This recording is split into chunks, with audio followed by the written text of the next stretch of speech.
it's Meeko here. Today I wanted to do a video on what you need to get started when you start out making polymer clay charms, or when you start out just pretty much making anything with clay that you want to keep or you want to sell or do just for fun. So I thought I would just put a video together of my basics and then go over some optional things that you can include in your kit. So to start out with, of course, you're going to need clay. Now there's several different types of clay out there. The one that I use and that I love is Sculpey 3. And they have several different colors of clay, but you can also just use white clay as well and then paint it afterwards, or you can still even use paint on top of these clays, which I do sometimes. And they also have translucent Sculpey, which whenever you bake it, it's kind of see-through-ish. And they also have glow-in-the-dark Sculpey, which is right here. And I've used this a couple of times and it does glow in the dark, which is really cool. Now all of your clay, at first, when you first open it, it's going to be kind of soft. This one I've left out. I like to work with clay that's a little bit harder, just because I find with clays that are super soft, they leave my fingerprints. Now if that doesn't bother you, then I would go ahead and just use, whatever clay you can find the cheapest. These ones I got for each block, it's $1.25. And that's very cheap. They normally go for about $2 to $3 a block at your local hobby store. These ones I find at a store called Joann's. You can also shop online with them if you do not have a Joann's craft store nearby, but I will leave the link down below for that. They are the cheapest place that I have found so far for this brand of clay. In addition to these bars of clay, you're going to need translucent liquid Sculpey.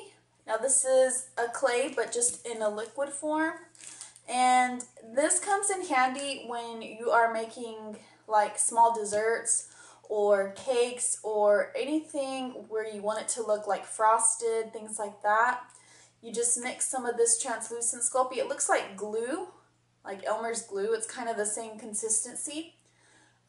Pour it in a little cup and mix in chalk or eyeshadow or just whatever to give it a little bit of color, and then put it on your clay and you bake this as well. Also, it's important, whatever brand of clay that you get, that you follow the directions on baking exactly. Now you want to make sure you don't underbake. If you underbake, your clay is going to come out kind of flimsy and it's not going to be hard and it'll break. Also, do not overbake, because I have done that before thinking, oh, well, it's going to get a little bit harder. My clay actually did burn, like it had black marks on it from where it was sitting on the bottom of the pan that I had it in. So the clay will burn. It takes kind of a long time to do that, but it will if you're not too careful. So just try to follow the instructions. This is the same brand of Sculpey, just regular Sculpey, I believe, not Sculpey 3. But I bought this kit at Walmart. It's a Sculpey Crafty Clay Oven Baked Clay Variety Pack, and it has all of these colors in it, and it also comes with clay tools in it. The paints that I use are these cheap acrylic paints. These are also from Walmart. They're apple barrel paints, and I usually buy just the very small bottles. They're about 99 cents each, sometimes less than that. I usually just get the primary colors: red, orange, green, purple, blue, yellow, black and white, and then I mix them together if I need a lighter color or darker color. That just saves me money. So yeah, you would paint on with these, whatever you wanted to paint on your items. Now these are the clay tools that came in that Sculpey crafting pack from Walmart. I believe you can also buy these separately, or if you just have anything close to that. When I first started out also, I purchased an Exacto knife, and it just has a sharp blade on it. And this is just to cut the clay if you want a very straight edge, because it's really hard to achieve that otherwise. And this one, it has like a little daughter if you need to poke a hole in something. I usually use this one to kind of clean up the edges, to press them together to make it flat. And then this one just to kind of smooth out any ridges I have. This one to cut, of course. So those come in really handy. Some other tools that you can use that I really like to use are these. I purchased these online on the internet from eBay. These are like probably $1.50 and it came with like 6 of these. These are dotting tools for your nails, but they have little round dotters on the end, and these are perfect for when you're trying to smooth out really small areas, or if you're trying to make a line in the clay. Also for eyeballs, if you need to make just kind of some small little indentions in the clay, these work really great for that. The other thing you're going to need whenever you're working, you want a flat surface area, preferably smooth, because if you're working on a textured area, it's going to leave the texture on your clay. Plastic that comes on top of this kit, I just usually use that. It's very easy to unstick this. If you have an old book, like maybe, not like this one, but like with a shiny cover, you can use that as well. And you want to make sure that you always keep your area clean. I do this by using baby wipes. These are like 99 cents at the dollar store. They're just some cheap wipes. You can use a wet washcloth or a wet sponge.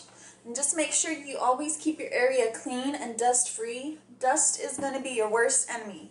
Dust is pretty much inevitable, so you know, don't be too terribly mad if you get dust. If you're working with colored clay, whenever you switch to another color, wipe off your fingertips, because with colored clay, especially the red, it will bleed onto it. If you're like going next to white, it'll start looking pink. And I don't know if you guys can see that, but it didn't look like there was anything on my hands, but there is pink on this baby wipe, so it's very good to have these handy, and you can just throw these away afterwards. No big deal, no big mess. The next thing you're going to need are eye pins and head pins. Now these are only if you're wanting to make your clay items into charms. An eye pin looks like this, and it has the little circle at the top. And you would of course just bend the bottom, stick it in the clay, and of course you would push it all the way down. And it shouldn't be sticking out. You would cut it and do it like that, but that just makes it to where you can put an O-ring in it or hang it from a necklace or something. Head pins, and that is these ones here. They have like a flat back, and these are for if you're making items that are maybe a little bit longer, or say I have 2 things that I want stuck together, like these 2 items. Say if I was making like a head and a body or something, I would stick this through the bottom, just like so. And that just keeps those 2 pieces together. You also need these little jump rings if you want to make them into a necklace. You don't have to use these, but I do find that they are helpful. They just give it a little bit more space between the item. And of course, you need an oven to bake your clay in. Make sure your oven is working right at the right temperature. And the last thing you are definitely going to need is glazes. Whenever you're done with your charms, you're going to want to glaze them. Now you don't have to, you can just leave them matte. Like I made this Oreo charm, and this has no glaze on it whatsoever. And it's sort of matte-ish, it's not shiny. This is a necklace that I made that I did glaze, and as you can see, it's shiny in comparison. I did this with the Sculpey gloss glaze. You can also get this at any craft store. You can order it online. This one's the gloss. And then I have a matte glaze also. This gives it a little bit of a finish. It protects if you've painted anything. It protects it without making it look super shiny. Another thing you will need if you want to make your charms into necklaces will of course be something to use as a necklace. Now you can use string, you can use yarn. I have these braiding cords that I use most of the time. This is a very cheap way to make easy necklaces, especially when you're first starting out. Now if you want something a little bit more professional looking, you can use these. These are ball chains. And I believe I ordered these on eBay for a pack of like 100 of them. I think it was like $10 or less, which is pretty good. And they have the little clasp on the end.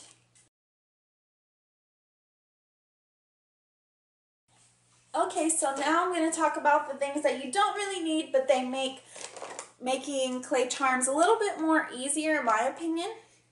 I always make sure I have different colored glitters, some chalks, these are colored chalks, and also some eyeshadow pigments in different colors.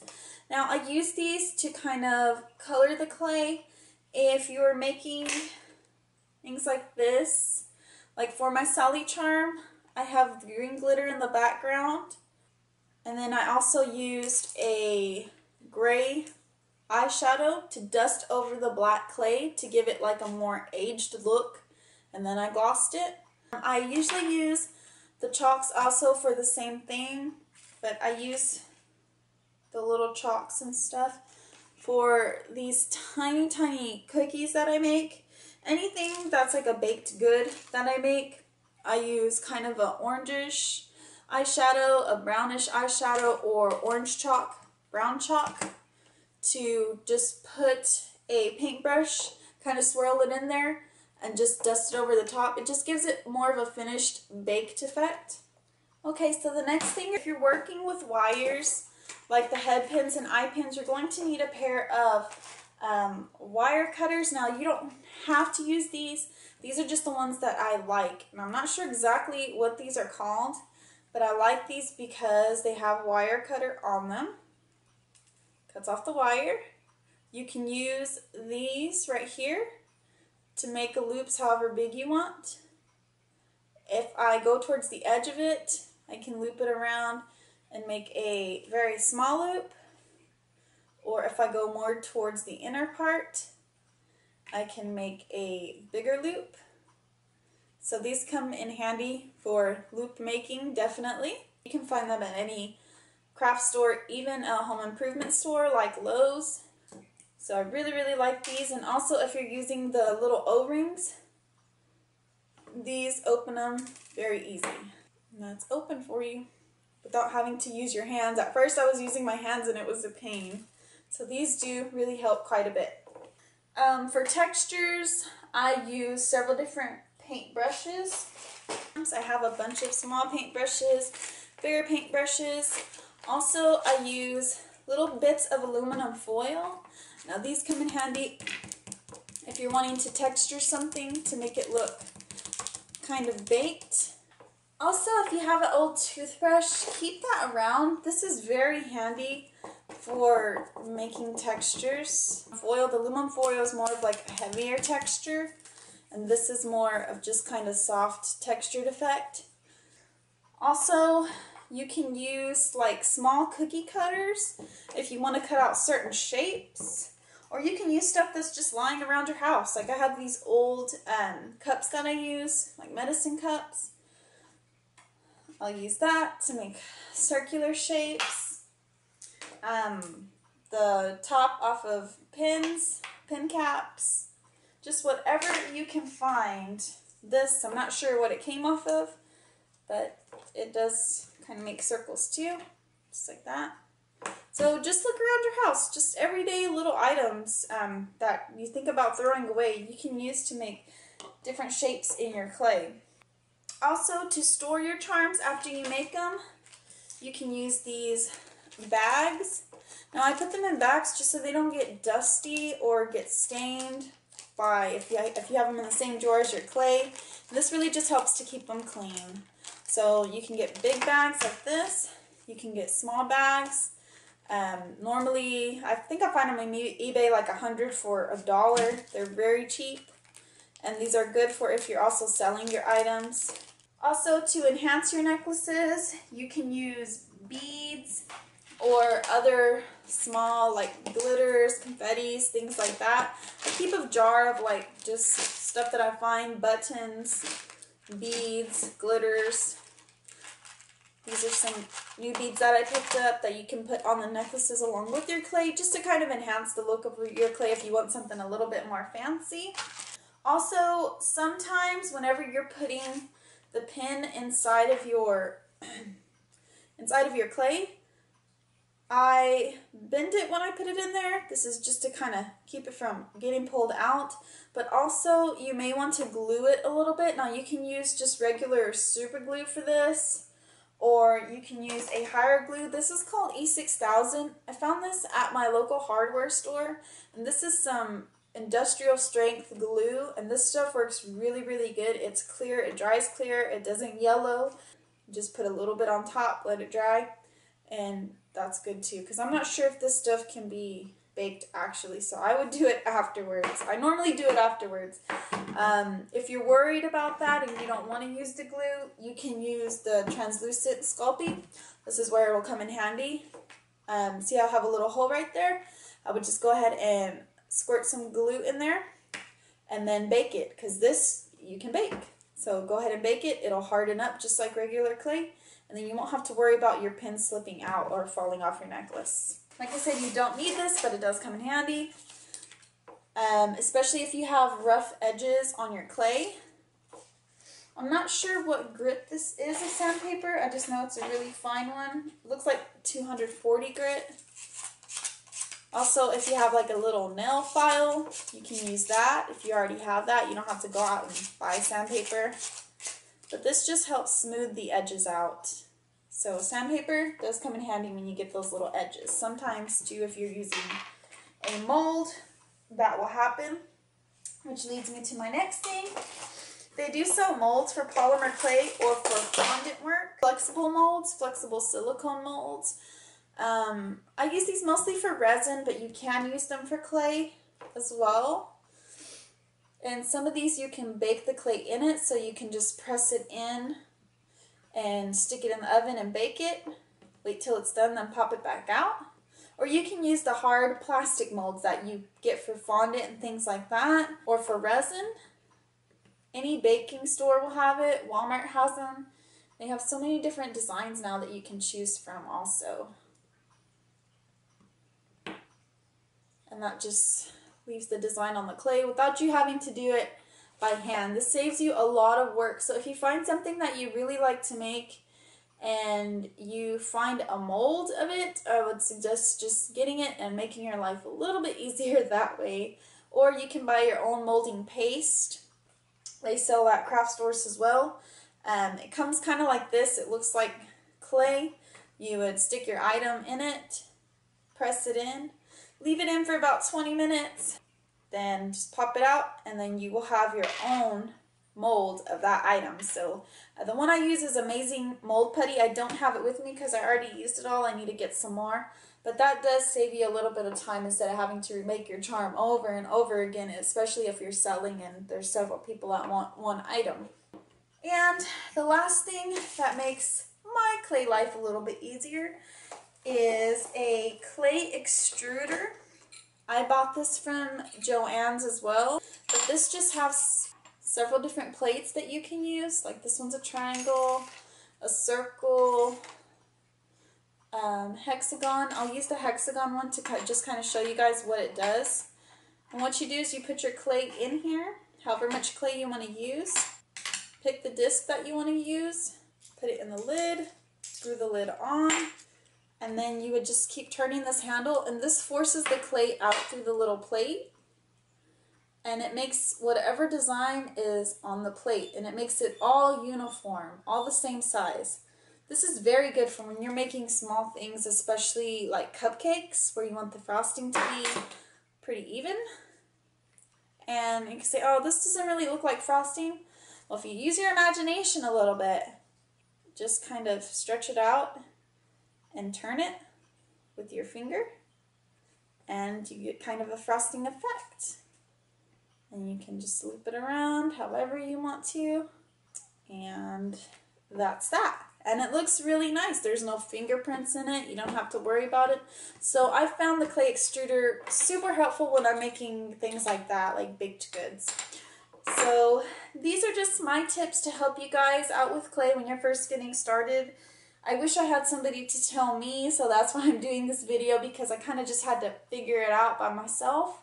So if you guys have any other questions for me, any suggestions for tutorials, please let me know. I don't mind showing you anything that I have made, how to make it, because I know I was very eager to learn when I first started.